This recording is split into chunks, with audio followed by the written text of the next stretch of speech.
and welcome to LA Dolce Vita podcast, Hollywood journeys from couch surfing to the walk of fame and anything in between. My name is Liliana, I'm the mom of this podcast and your host for today. And today here with me we have an actress, a personal coach, and an expert of human design. And please help me welcome Maritè Salatiello. Maritè! Thank you so much for having me today. Welcome I'm so to excited LA to be Dolce here. Vita. Grazie. Welcome to Hollywood from Italy. You landed last night, right? Yes. She landed from Rome, right? Yes, I'm coming from Rome, and I stopped in New York, and then I took another flight. And it feels like 1 month, but I know it's a long journey. But it's not your first time in Los Angeles, no, it's right? Not. It's not. It's when was the first time in Los Angeles? So I think that the first time was actually in 2015. In 2015. 2015, I came here for the first time. A good friend of mine from New York, she moved here with her husband, and I came to Orange County. Oh yeah, and now you're in Hollywood with me. But let's start from human design, you know, because you're an actress, and we'll talk about that. But you're an expert of human design. So how did you get to human design from Orange County 2015? Wow. And what is human design? Yeah. Okay, I'm gonna start by saying what's human design first. Yeah, so sure. Just to make sure that everybody understands what we are gonna talk about. Yeah. Yeah. So human design is a system that is based on your date, time, and place of birth. That is gonna reveal your DNA, energetic DNA. So energetic DNA. Yeah, it's a blueprint. So it's a chart where you can find your uniqueness in the way you generate energy. So what type of energy you bring into a room, what type of natural gifts do you have based on these micro, it's called neutrino. Neutrino? Yes, it's a, I don't know in English the name, it's a particella. It's a little part, a cell part. Exactly. That we absorb the minute we were born, based on our place. So the localization, based on the place of birth, basically. Exactly, the place of birth, the timing. And this is a system that is based on quantum physics and elements of I Ching of Carl Jung, the planetary transit, and many other different teachings. But the most important piece is the quantum physics piece. So based on the quantum physics, we absorb constantly energy. There is a constant exchange of energy between the planet Earth and the universe. Yeah. And so we absorb this energy. And my energy is different from yours because our neutrino DNA, energetic DNA, was different at my time of birth and your time of birth. So it's very interconnected also with astrology because of the position of the planets, right? Yes, it's not just that. So some people think that it's very much astrology based, but I think that the most important piece is really quantum physics. Quantum physics. Because it's a type of literally energy that we generate other than traits based on planetary position. It's also very important to the positions of other planets and the planetary transit. But it's like if I was born even 5 minutes later, my energetic blueprint would be different. Yes. And so we absorb this energy and we, based on the energy we absorb the day and in the moment we were born and the place we were born, we generate. Yes. So the thing about human design is that it reveals how unique you are. Okay. And so as a coach, my work is to help people to find their unique expression. And so that's why it's extremely helpful for me to use the human design system to tell somebody that comes to me, I want to have a business, I want to do a business in this field, for example, what can I do? And based on the human design chart, I can say, rely on this energy and not on this one, because you don't have always access to that one. Yeah. So we talked about charts, right? Yes. So there is a chart that classifies the different kinds of blueprints. Exactly. Okay, the different kind of energetic blueprints that we absorb through the neutrino. Who invented, who created this chart based on what researches? Because you studied this. So what's the history a little bit of human design? Well, the history, I always say that I'm not a big storyteller on the history, because it never really interested me that much, other than, you know, how much can be helpful. Sure. So the history is that this man, Ra Uru Hu is the name. Okay, just for, you know, people who, I know there are some skeptics. Sorry. Yes, Yeah, so yes. let's a little bit of history in case you can Google it, but she's here, she can tell us. Yes, skepticals are very welcome, because I understand that it can be skeptical to believe that you have a blueprint that is different from mine, and I work different from you based on this neutrino philosophy. And So this man, who was it? he was in Ibiza. I don't know what he was doing, like, actually, and I don't remember. I never. Partying, Yeah, no, just maybe. But he was feeling the energy and the vibe. No, I'm just kidding. Serious. He was in Ibiza. And he had a vision. He had a vision about human design. And that night he started dreaming about this system. So he received a lot of information on human design by his unconscious mind and body through the dreams. Yeah. And then he started to put together all of these pieces that were already existed.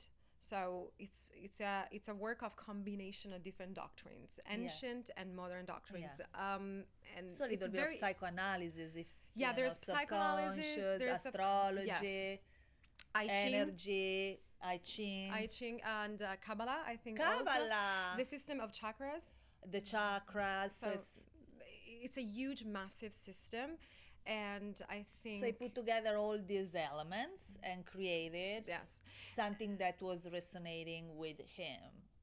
Something that was, I think, it's something very technical, actually, because when you calculate your chart, it's so technical. Okay. Yeah, So I remember when I calculated mine, I had to put it's a lot of numbers.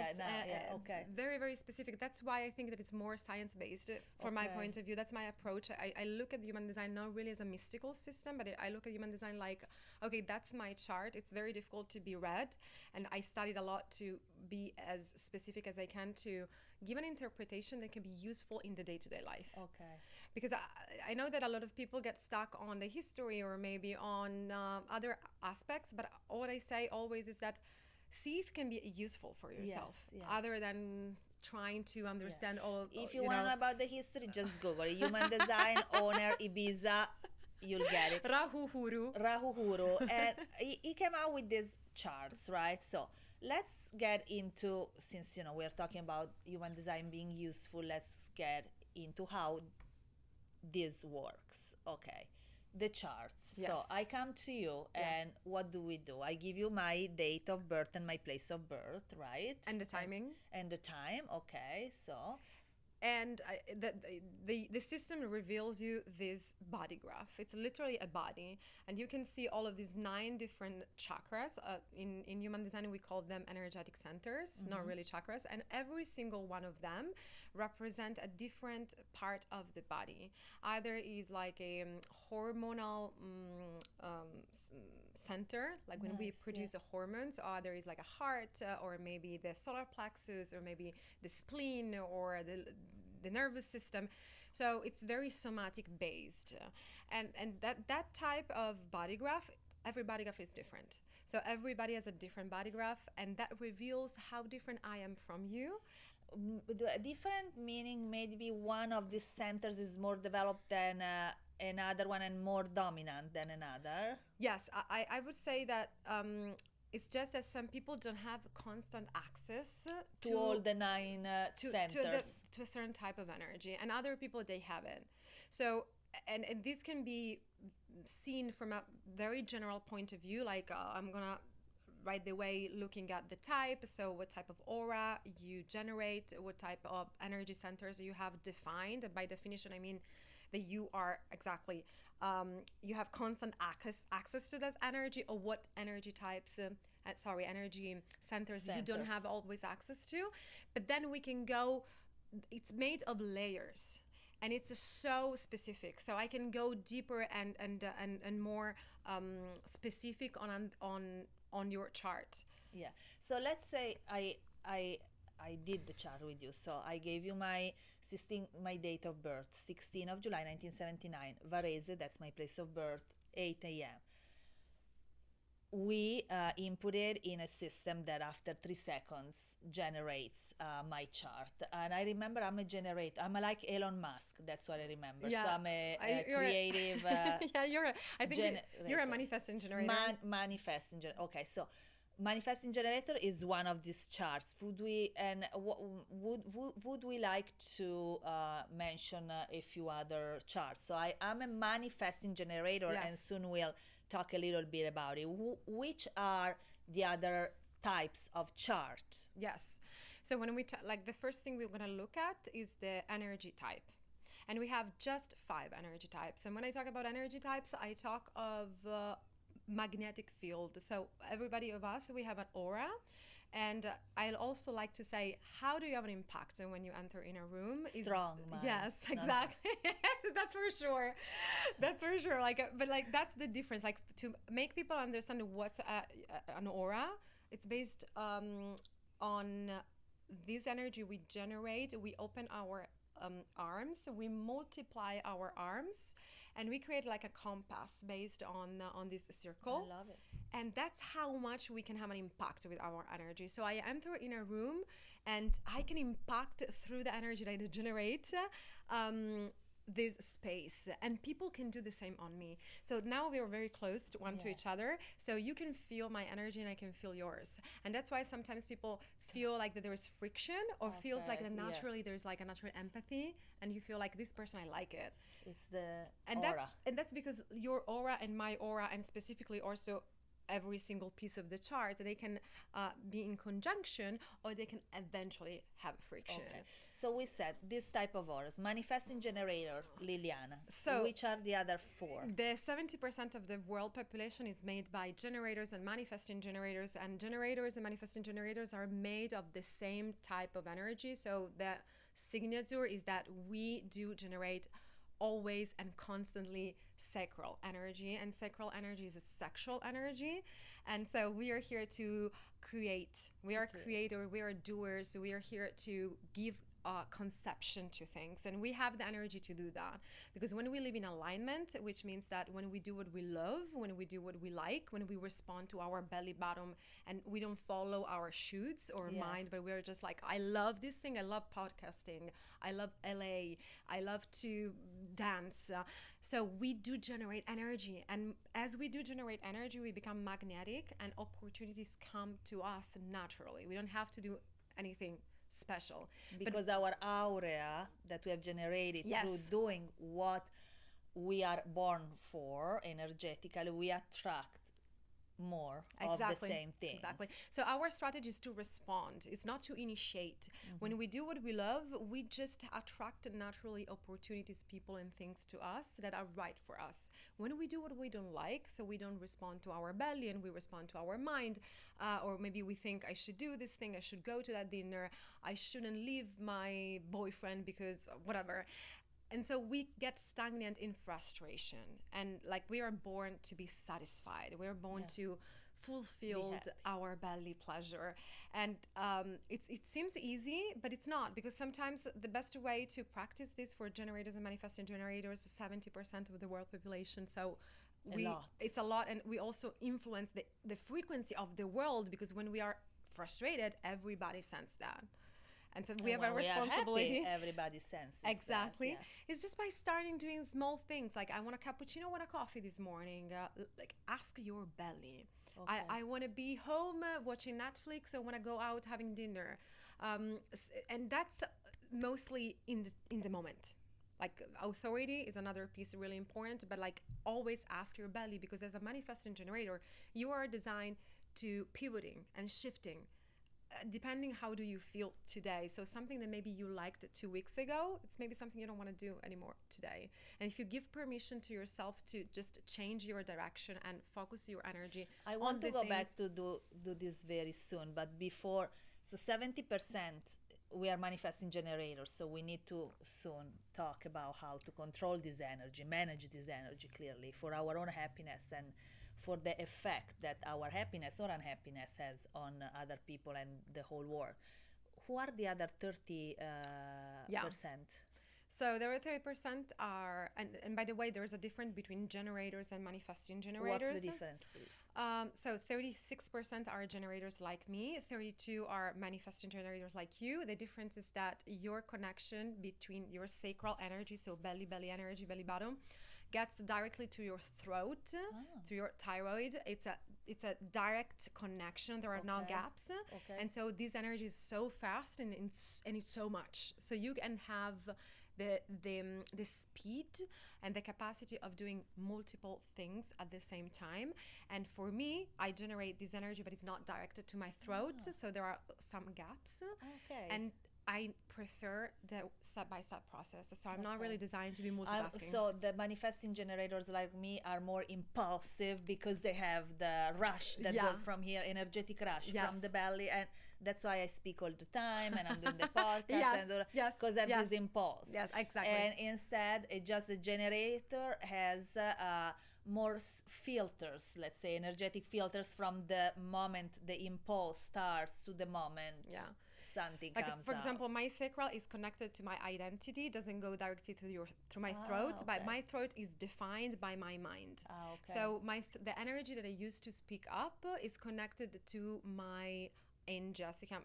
The name is Enja, and it's all about conceptualization and opinions. It's not sacral energy directly here. Directly. So you generate from here, and so you filter through the mind. While instead, I go straight. You go straight from the sacral. Yeah, I can feel that. And of course, it has a lot of advantages and a lot of disadvantages because your filters are zero. Yeah. And sometimes you say things that you cannot take back after you said them, or you do things even worse that you cannot take back after you've done. Yeah. So this is the manifest. Yes, you have also definition in your mind, by the way. Yeah, I think way too much. Yes, as effect. You have. I remember you have a channel called Organization, and it's all about creating beautiful ideas that are really helpful to find solutions and create like organization and projects. You're born and designed to really organize projects with people and groups, and your ideas can really have a great impact on a team and a community. And you also speak not just from your sacral, but also from and what can I say is that your throat is definitely a very impactful center. So you're gonna have an impact through your voice, which means not just the voice in terms of like verbalization, but also ideas and the impact. Because it's action. So the secret is to respect your strategy, which is way to respond. So not everything that comes from your belly needs to be turned into action. You always want to ask yes or no. Okay. You might have the sense of like, since you have so much energy, you might feel that impulsive being. Yes, I am a little bit thrown off sometimes. Starting first thing in the morning, I can feel it already. And the secret for us and for you, especially as a manifesting generator, is like where the boundaries needs to be set up. Okay. Because this energy is very attractive, but it needs to be selected based on your belly response and say, okay, I want to do so many things, but I need to know where are the right people for me. Otherwise, and the priorities. So I need to prioritize. So I need to question myself a lot. Yes. What about the generators who are not manifesting generators, and the energy starts more from here? Basically, it's the same type of strategy. The aspect that changes the strategy, so how we can attract the best opportunities, is more based on the piece called authority. So authority is where in the body I feel that it's the moment to say yes, when in time, right? So for example, it's always the belly for us. The belly is always going to give us, as a generators and manifested generators, the response. But if you have an emotional authority, which means if you have the solar plexus defined, colored in your chart, this means that you are here to generate a lot of emotions every day, waves. So you might wake up in a high, and then you're going a low, and then in a high again.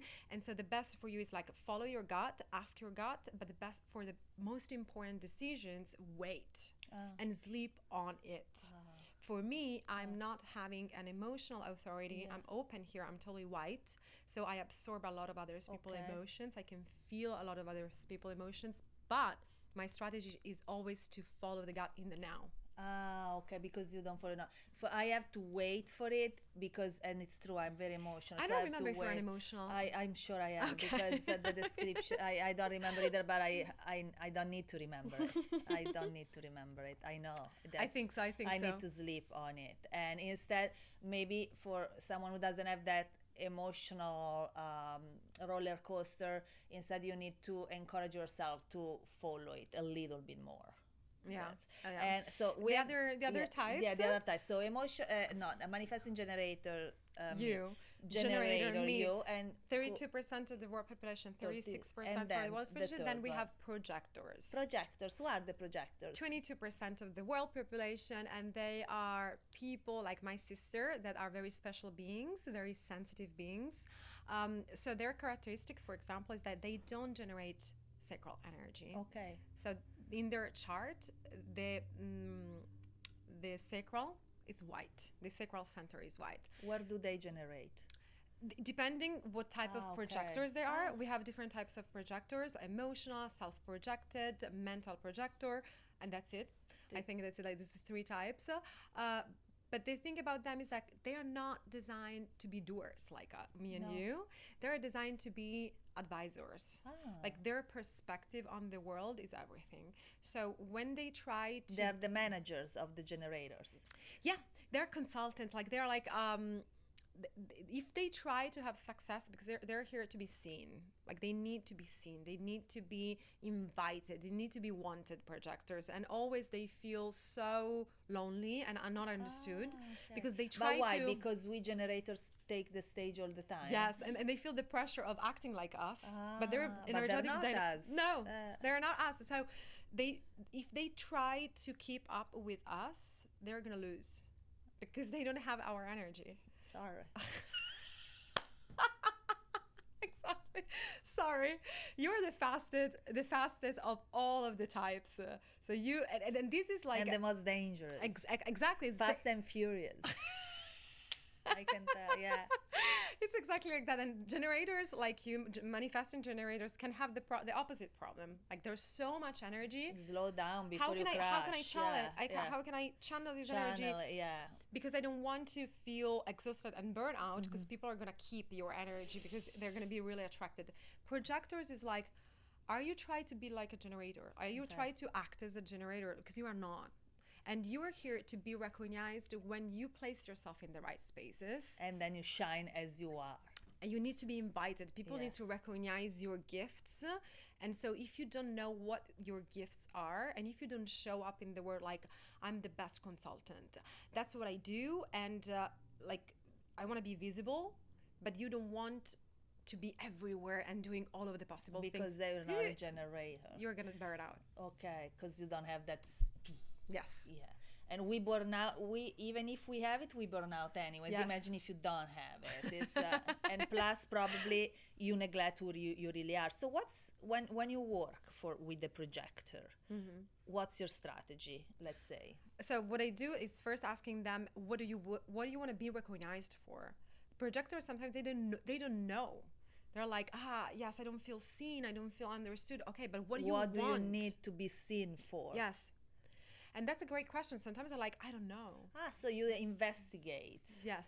It's so you need self-discovery first. You need to know that you have gifts, special gifts. And if you don't know what those gifts are, you first need to know them, craft them, master them. And then you can be visible, put yourself in a position to be visible, website, Instagram, going in the right spaces, and remembering that you need to be invited. Because your aura, the aura of a generator, our aura is like open, inviting, enveloping. The generator of the projector's aura is penetrating. It's not open. So when you see a generator and you can feel and sense them, they're very intense. And this energy is not for everybody. Yeah, I know. And so some people can reject them because it's too much. I do get rejected sometimes. Exactly. So if you are not invited, projector, just wait. Okay. And don't go everywhere. You have to go where you are, when you sense and you feel this person wants my opinion. They want my perspective on this thing. I don't have to do all of the possible things to compensate my feeling of feeling not understood or seen. Okay.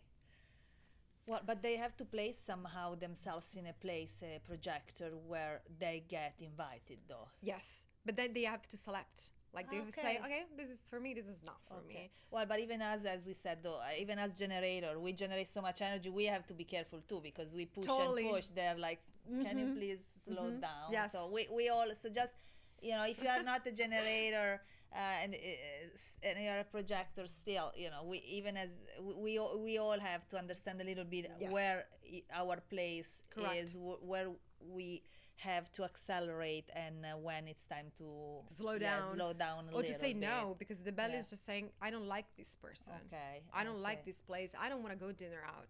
I want to stay home. It's maybe we can go out because we can feel that we have the energy to do it, but then we get frustrated, and frustration turns into rage, no energy, depression, and like as a generators, we're made to be full of energy since the morning till the night. Yeah.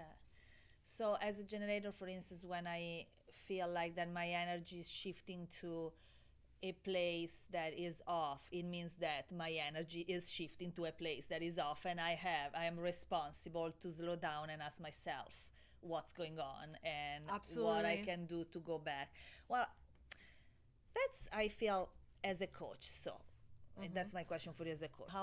How's the work once the chart is done? And so depends really by the type of client. Okay. Sometimes I have clients who come to me and they are totally new to human design, so they want a general reading.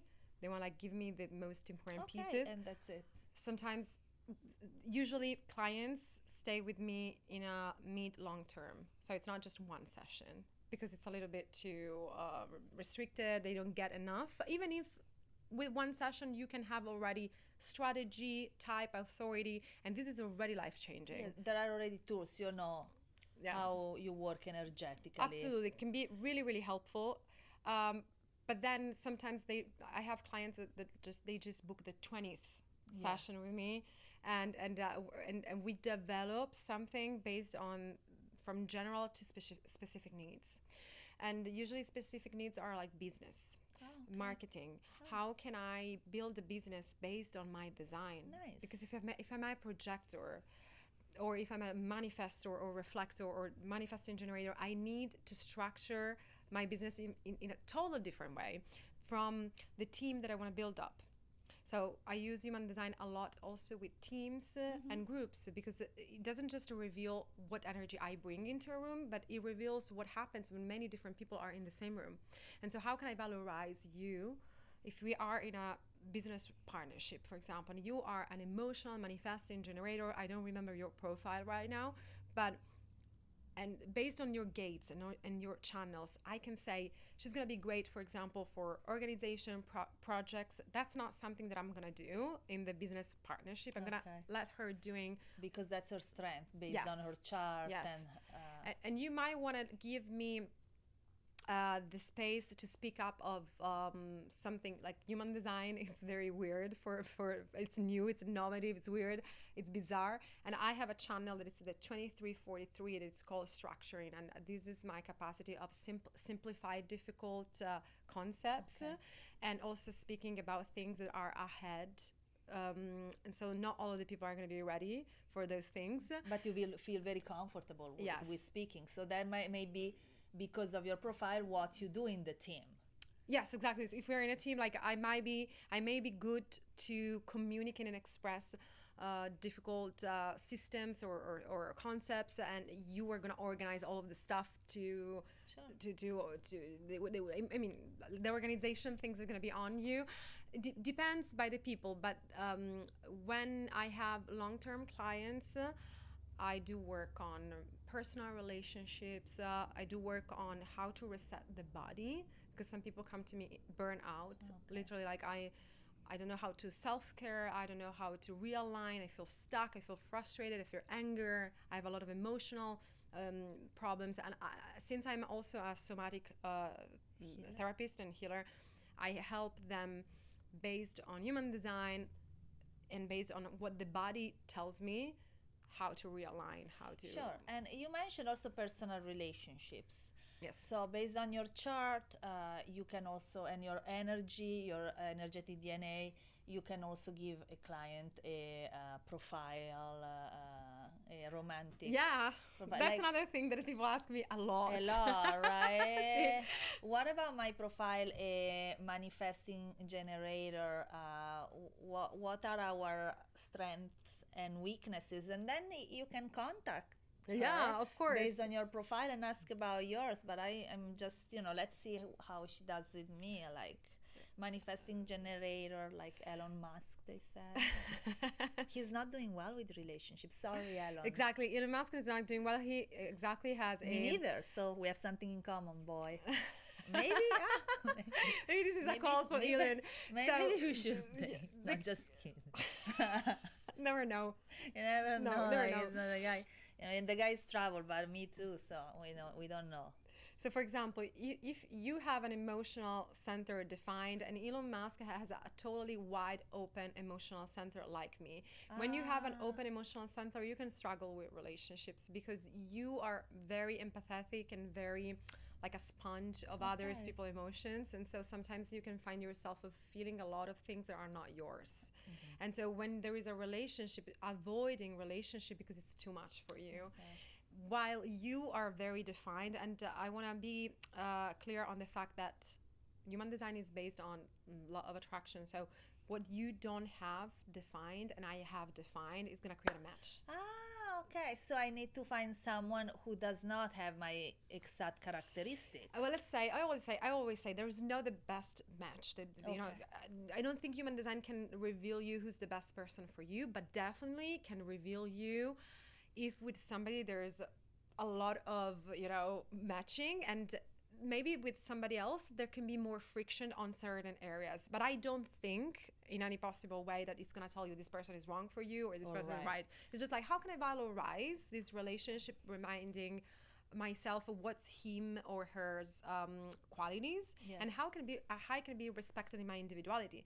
Like, for example, you are a manifesting generator, so let's say that you are in a relationship with a projector. So you don't want a projector to keep up with you. So you might want to wake up early in the morning, and you might want to go and doing a lot of sports, and then you do ballet, you come here, you have lunch, and then you have a lot of things, and tonight we're going to have dinner together.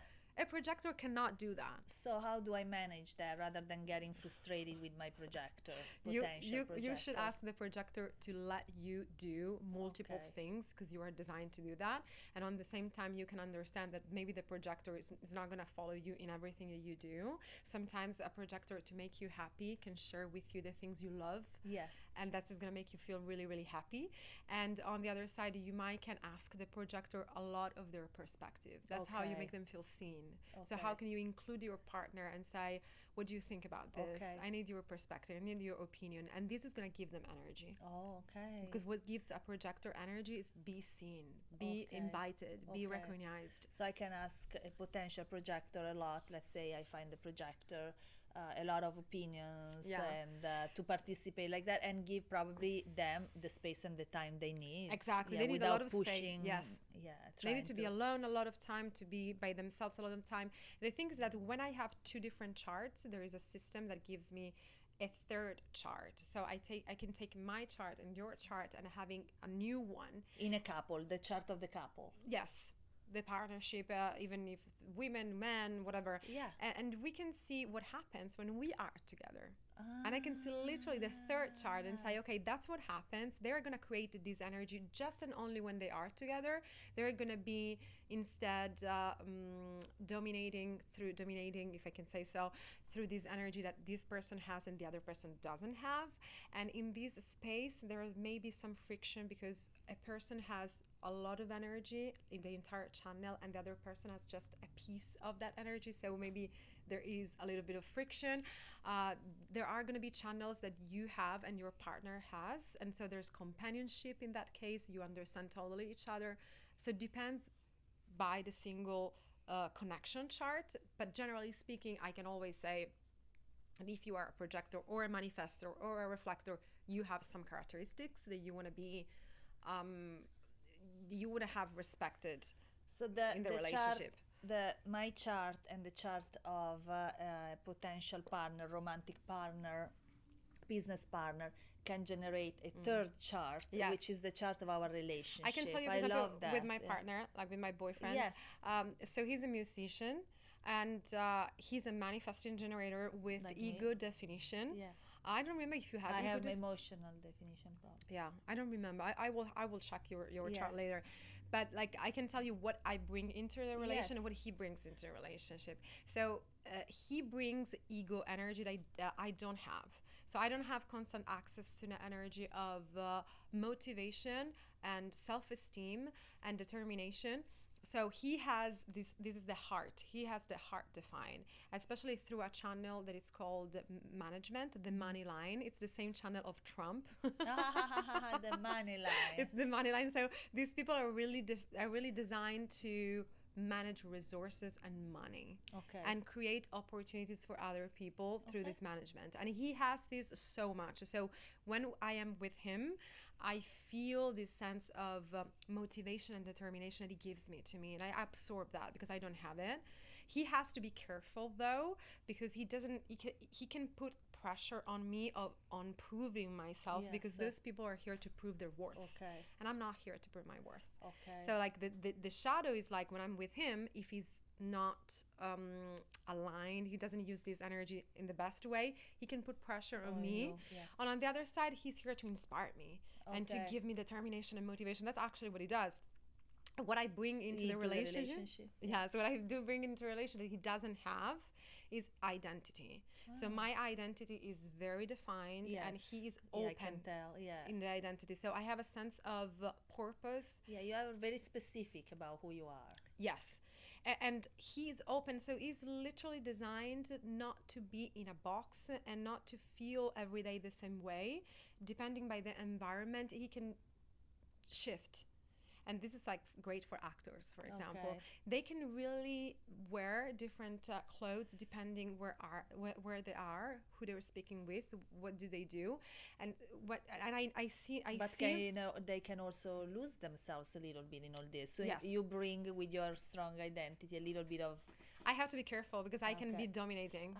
I can dominate my identity on him and bring him where I want to bring him. Okay. So my sense is like, this is my identity. I know this Okay. can have a huge impact and can be helpful when you feel lost to bring him back on track. Yeah.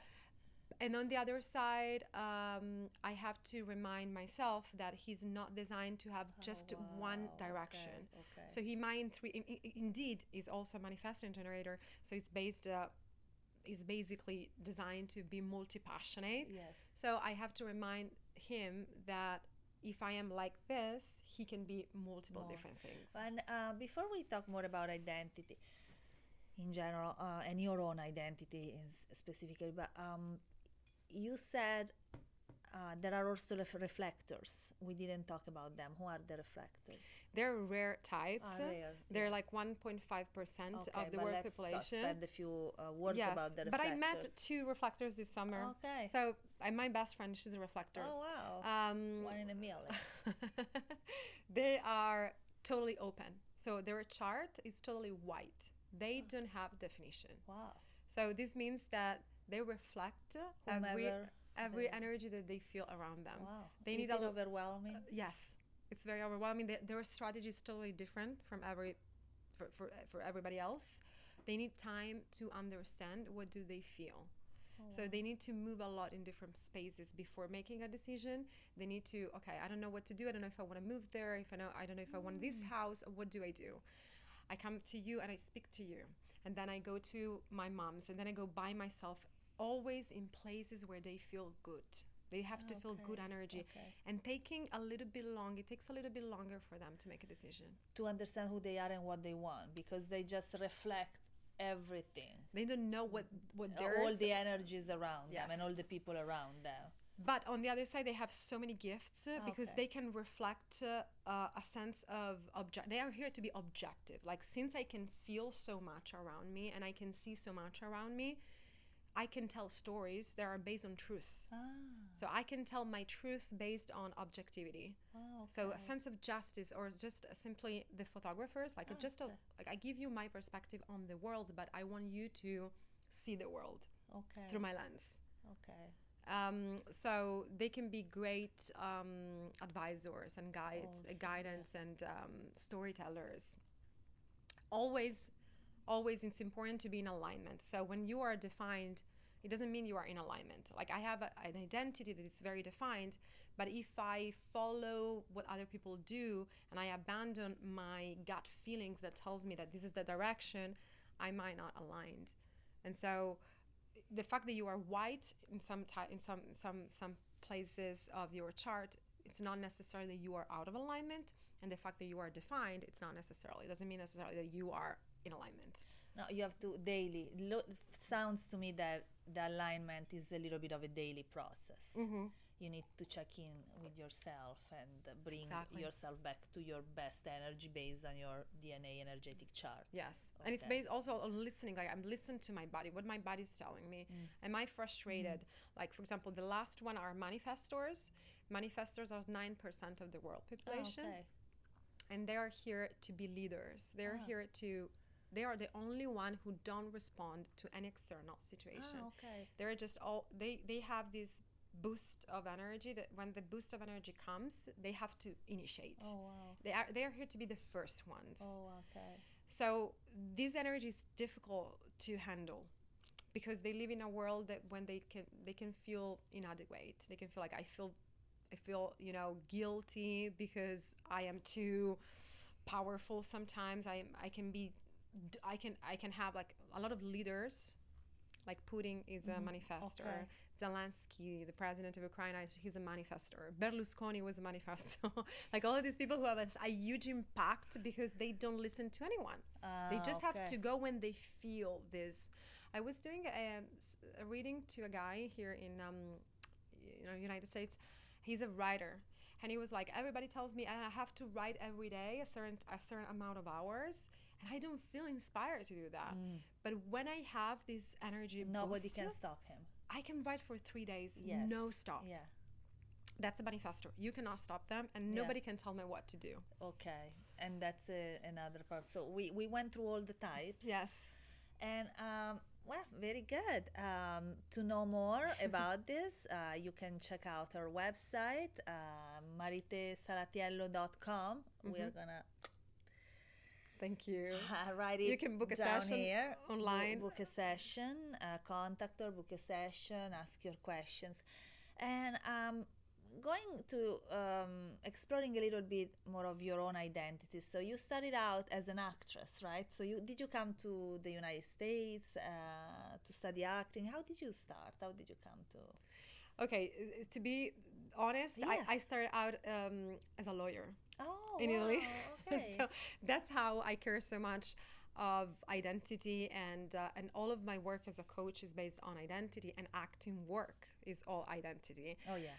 Because I have a past where I think that I've been living, I lived very much in the external conditioning, fulfilling external expectations, parents, society, culture, Italian culture, especially Sicilian one. I come from Sicily. It can be really tough for a woman. And I tried to make everybody's happy, but I was not happy. And your family wanted you to be a lawyer?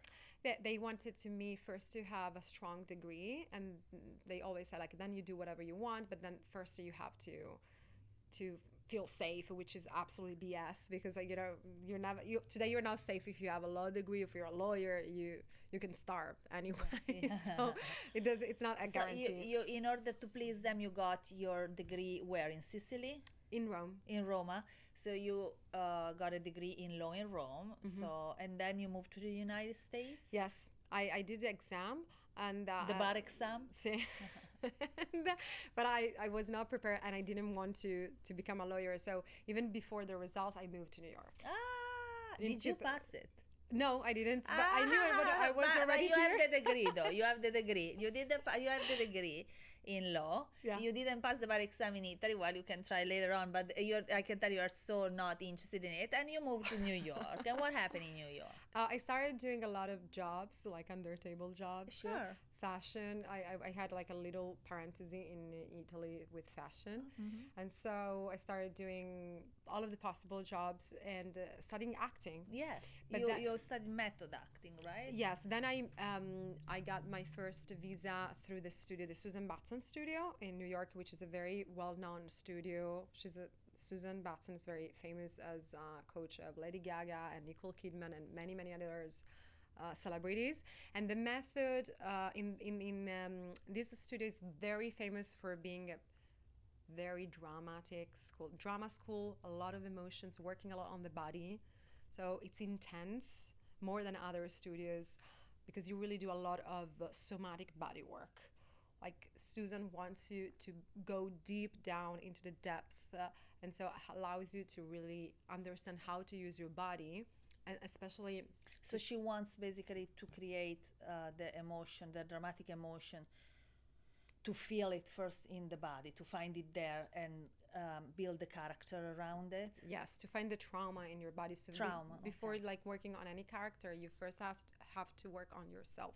For this first 6 months of studies, what I did was like understanding my childhood and bringing on stage my childhood through a lot of exercise, like my relationship with my mom, with my father, with all of the trauma. So it's intense. What about the risk of being very destabilized because you're in a class and you analyze your child, then let's say you are in New York by yourself, maybe struggling a little bit economically, it's a new city, it's a new language, you are waiting for a visa, you were waiting for the results of the bar exam, and you go to this studio, and I guess there is Susan Batson, but there are other people, and you start looking into your childhood and clearly into your trauma as she wants. What happens? What's the risk there, or what's the advantage? Okay, so in my opinion, and I can say that today as a somatic practitioner, as I am now, so I have the basis to say that, but I already knew by that time. The thing that for me was healing, it's been healing, was finally there's a place where I can express my emotions. Okay. And I have people who are witnessing my emotions and are not putting shame on me like in my country. Like in my country, it's like whatever I was feeling, whatever I was desiring to be, to express, was shamed. I know. People were shamed on that. And so I was like, there must be something wrong with me. Like, you were too crazy, you were too this way, you were too that way. You need to be smaller, or you need to contain, you need to find a real job. And when I arrived in New York City, in this community of black people, because they're black people, and I love that they were black people, they were like, I love you. I love who you are. Come here and express yourself. Go crazy. Go nuts. Get it all out. Your pain, your truth. And that was me, was like, wow. And the shame slowly have been removed from my body. And that allowed me to see it's safe to be seen. It's safe to be myself. It's safe to act and play and create, right? On the other side of the coin, you got to be careful, because if you don't have a support, a mental support, it's very easy to get depressed and to re-traumatize yourself. And that's what I was asking. I think, like you, like I see both sides. Yes, and so that's why I started to hire somatic coaches and doing somatic therapy. And I wanted to know more of the body, how this body works, how the energy works, how the nervous system works. And I found on science and on practice a lot of answers. And then I started to coach artists. And for me, the point very, very important was we need to make a separation between this is job. Art is a profession. Maybe it's not a profession, maybe it's just passion. But it's a strong craft to be approached professionally. Yes, yeah. but it's work. It's work. It's work. It's work. We need to create a separation. If you think that you're gonna heal and you're gonna use art to feel better with yourself, this is dangerous, because it creates addiction. And art is just expression. Then you have to come back home and you need to be able to have a healthy life.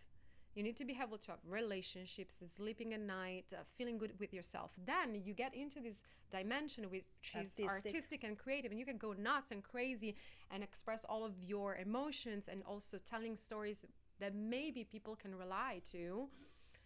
But then if you are the artist every day, 24 hours 7, this artist is gonna suffer and you are gonna suffer. Right. So for me, it's like, do the work and then have support.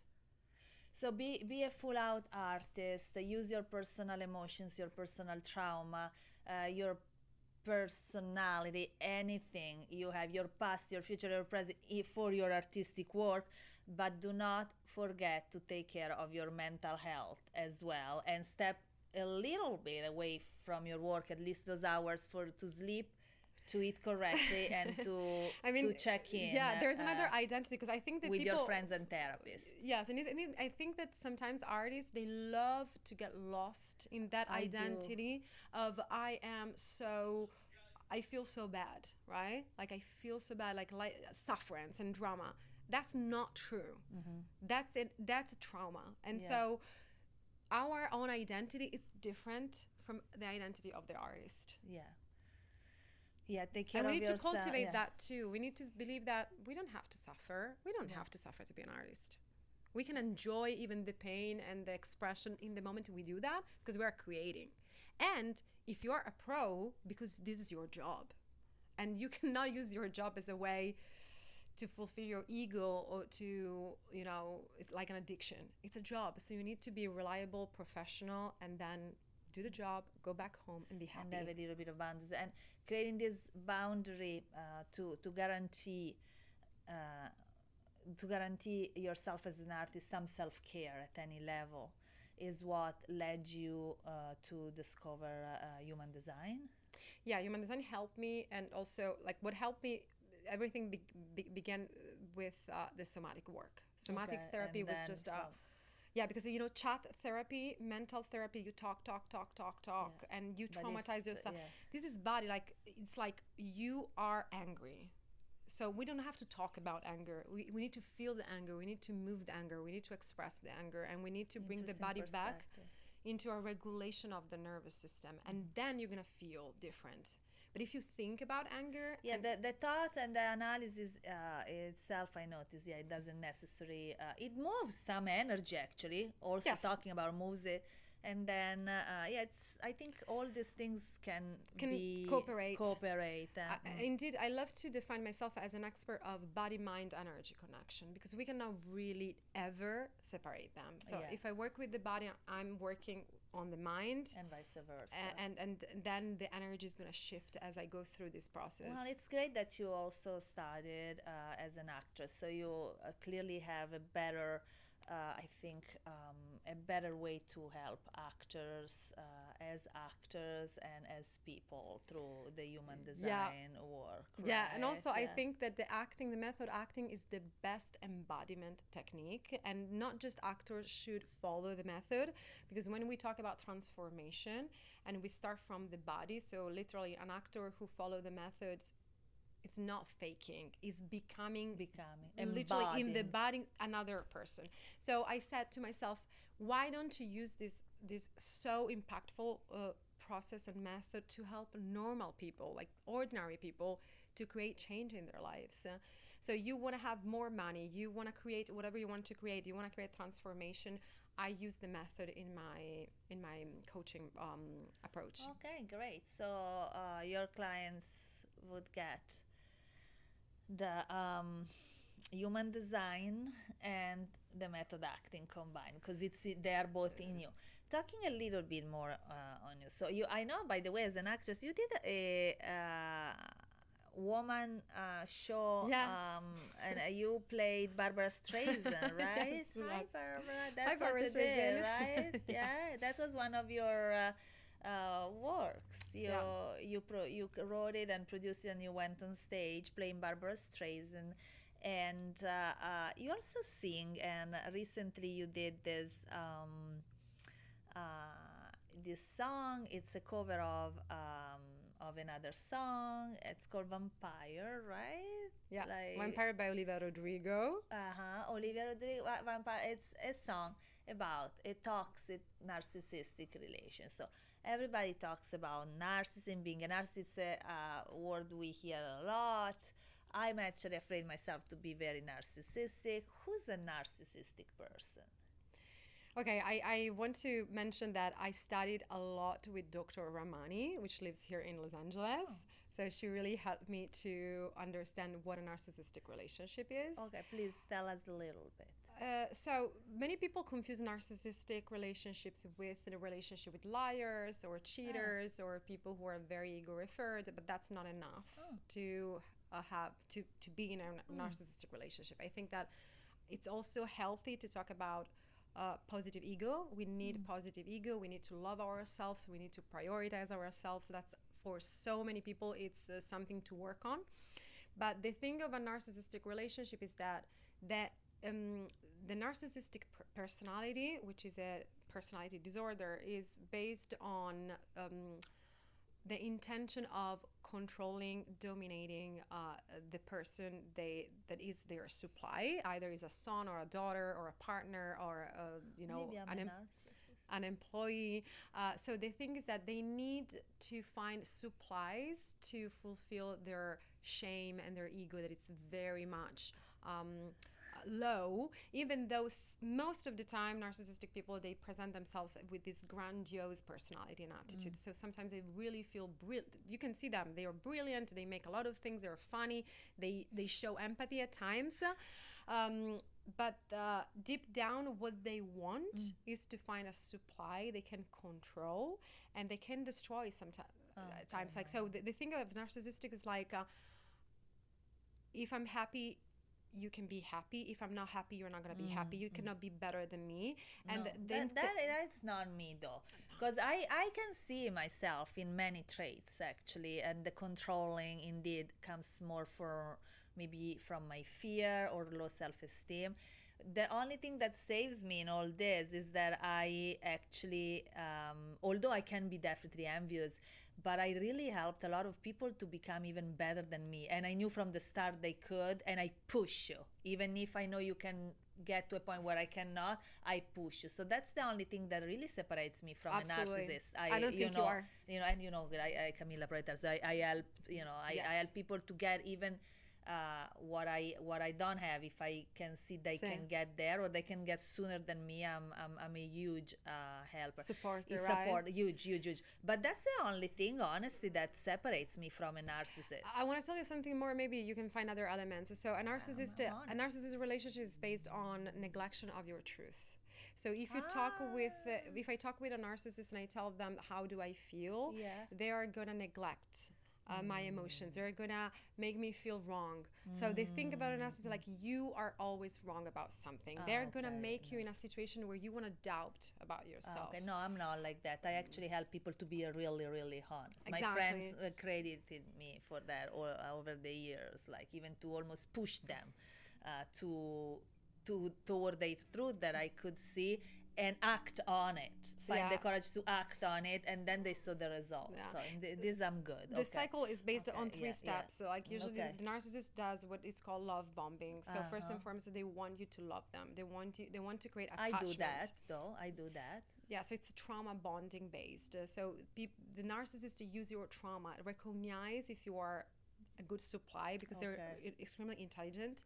And so if they can use these love bombing to create trauma attachment again, so you basically are gonna be... I can see myself doing that a little bit, maybe now less, but yeah, it's a trait of also normal person. Normal, maybe but I have this trait. So the love bombing, love bombing is cool. Like it's the coolest phase. The thing is that they want attachment. They want the person to depend by them. They want to create as much as attachments so that person now, after like 2 months, 3 months, 6 months, they need them. That I learned not to. I mean, I want to be wanted and needed a little bit, but not too much. Because then, by the way, it's very dangerous if you're a narcissist. I think because then if you create dependency, then you have to provide that person everything they need.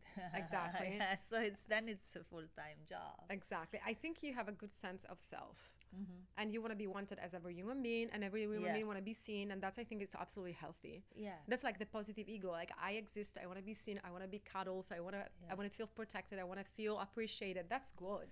Yeah.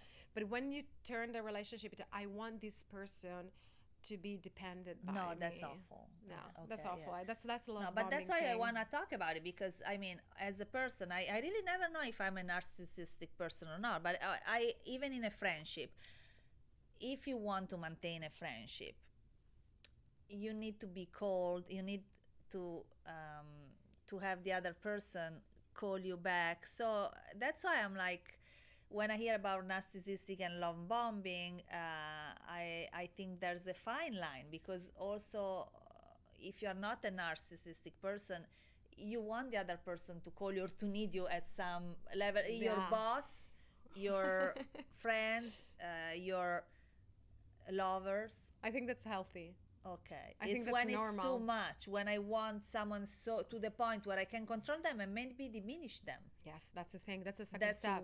okay. So when they okay. have, when they Okay. see that they hooked you up, Okay, and they have you, and then they start, and this can take a long time. then the love is gone. The love is gone. Okay, no, that's So the love is I like, don't do now these there's things. they Maybe start, a little bit, but Yeah. then I catch myself. Okay, they start diminishing you, no, that's not. and no, they that's want not to good. make you feel confused. Like No. one day is gonna be amazing, and 3 days are gonna be hell. So that's Most the of my game. boyfriends were like that. Okay, so you might be more of a victim of that. And also when we I are love victim, them for some reason, and then I start chasing them even more. exactly, that's the intention of the narcissist. And also I say I used to be, and I am still very, careful, and because I am a potential victim of a narcissist. And so what I like to, through the song and when I talk about this topic, is that it's important to know what narcissism is, but it's also important to understand if I'm a match for a narcissist, there's some work that I need to do. I am a big match for narcissists. So that there's I some even trauma. chase them. Yeah, that needs to be healed. There's some other healthy people are not supply for narcissists. Narcissists, they find the people who can actually become addicted to them. The trauma bonding. The trauma bonding is like, it's like when you go to the lottery and you start playing, and they play with you in a way that you win 100 and then 1,000 and then you want more of that. And it's an adrenalinic, nervous system based, a trauma bonding based type of relationship. That's and then me. I probably only bond like that. yeah, With men, thank God. With women, thank God, no. then they start. I mean, with men, with friends, no, even if they're men. But in romantic relationship, that's my way to bond. Yeah. Yeah, that's a great awareness. And then they start diminishing you when they feel that they have you, they hook you up. And the third stage, which is I think the most important one, They trash me away. No.